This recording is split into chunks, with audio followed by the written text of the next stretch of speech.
بسم اللہ الرحمن الرحیم۔ سیرت النبی صلی اللہ علیہ وسلم میں آج ہمارا عنوان ہے ماہ نبوت طلوع ہوا۔ حضرت ابن عباس رضی اللہ تعالیٰ عنہ کہتے ہیں کہ حضور نبی کریم صلی اللہ علیہ وسلم اس دنیا میں تشریف لائے تو آپ کی انول نال کٹی ہوئی تھی۔ انول نال کو بچہ پیدا ہونے کے بعد دائیاں کاٹتی ہیں۔ آپ ختنہ شدہ پیدا ہوئے۔ عبد المطلب یہ دیکھ کر بے حد حیران ہوئے اور خوش بھی۔ وہ کہا کرتے تھے کہ میرا بیٹا نرالی شان والا ہوگا۔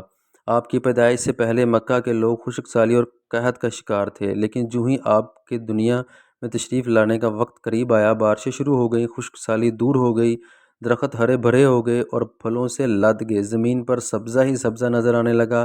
پیدائش کے وقت آپ اپنے ہاتھوں پر جھکے ہوئے تھے، سر آسمان کی طرف تھا۔ ایک روایت کے الفاظ یہ ہیں کہ گھٹنوں کے بل جھکے ہوئے تھے، مطلب یہ کہ سجدے کی حالت میں تھے۔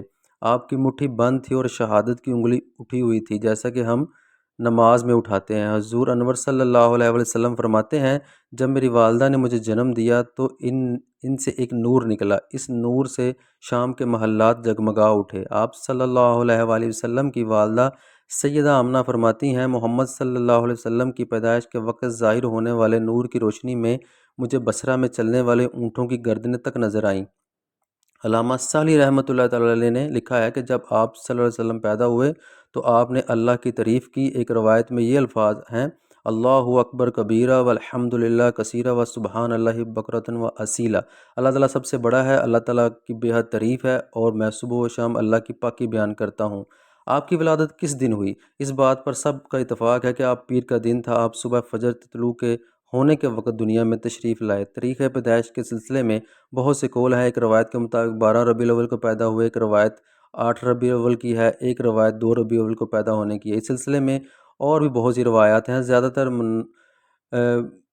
کا خیال ہے کہ آپ 8 ربیع الاول کو پیدا ہوئے۔ تقویم کی طریقہ حساب سے جب تاریخ نکالے گی تو 9 ربیع الاول نکلی۔ مطلب یہ کہ اس بارے میں بالکل صحیح بات کسی کو معلوم نہیں۔ اس پر سب کے اتفاق ماہ ربیع الاول کا تھا اور دن پیر کا تھا۔ کہا جاتا ہے کہ آپ پیر کے دن ماہ نبوت ملی، پیر کے روز ہی آپ مدینہ منورہ کی طرف ہجرت فرمائی اور پیر کے روز ہی آپ کی وفات ہوئی۔ آپ عام الفیل میں پیدا ہوئے، یعنی ہاتھیوں والے سال میں۔ اس سال کو ہاتھیوں والا اس سال اسی لیے کہا جاتا ہے کہ ابرہہ کے ہاتھیوں کے ساتھ مکہ مکرمہ پر چڑھائی کی تھی۔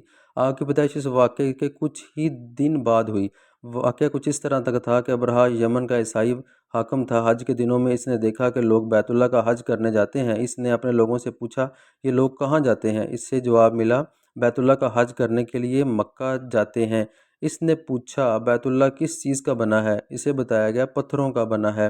اس نے پوچھا، اس کا لباس کیا ہے؟ بتایا گیا، ہمارے ہاں سے جو دھاری دھار کپڑا جاتا ہے اس سے اس کی پوشاک تیار ہوتی ہے۔ ابرہہ عیسائی تھا۔ ساری بات سن کر اس نے کہا، مسیح کی قسم، میں تم لوگوں کے لیے اس سے اچھا گھر تعمیر کروں گا۔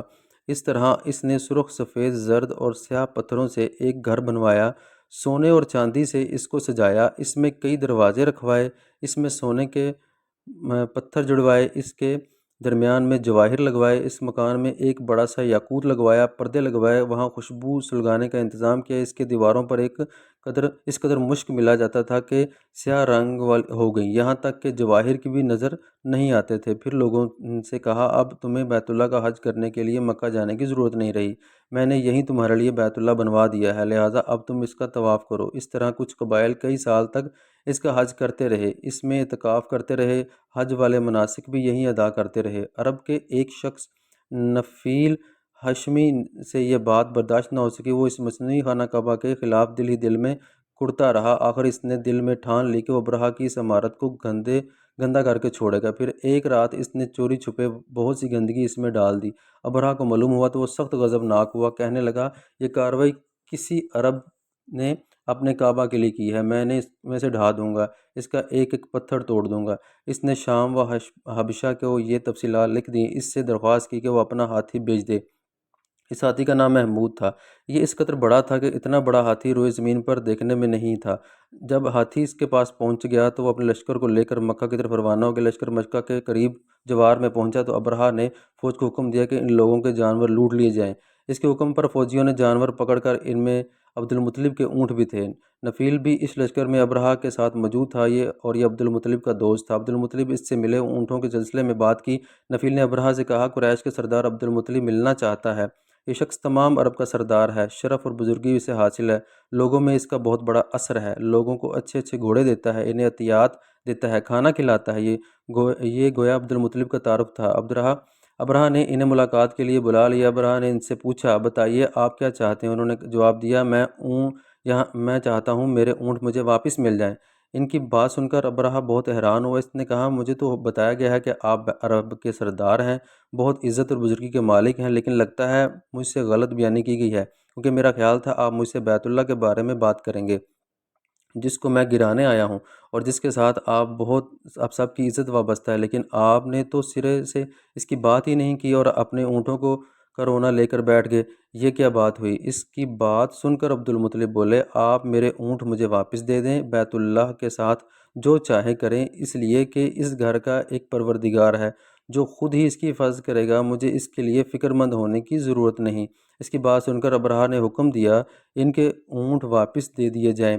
جب انہیں ان کے اونٹ واپس مل گئے تو انہوں نے ان کے سموں پر چمڑے چڑھا دیے اور ان پر نشانی لگا دیے، انہیں قربانی کے لیے وقف کر کے حرم میں چھوڑ دیا تاکہ پھر کوئی انہیں پکڑ لے تو حرم کا پروردگار اس پر غضب ناک ہو۔ پھر عبد المطلب ہیرا کے پہاڑ پر چڑھ گئے اور ان کے ساتھ ان کے کچھ دوست بھی تھے۔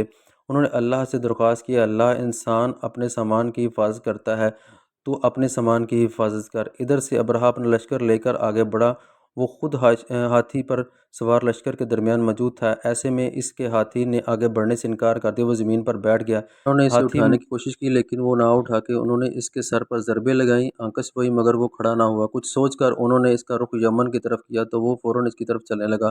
اس کا رخ پھر مکے کی طرف کیا گیا تو پھر وہ رک گیا۔ ہاتھی بانوں نے یہ تجربہ بار بار کیا۔ آخر ابرہہ نے حکم دیا کہ ہاتھی کو شراب پلائی جائے تاکہ نشے میں اسے کچھ ہوش نہ رہ جائے اور ہم اسے مکہ کی طرف آگے بڑھا سکیں۔ چنانچہ اسے شراب پلائی گئی لیکن اس پر اس کا بھی اثر نہ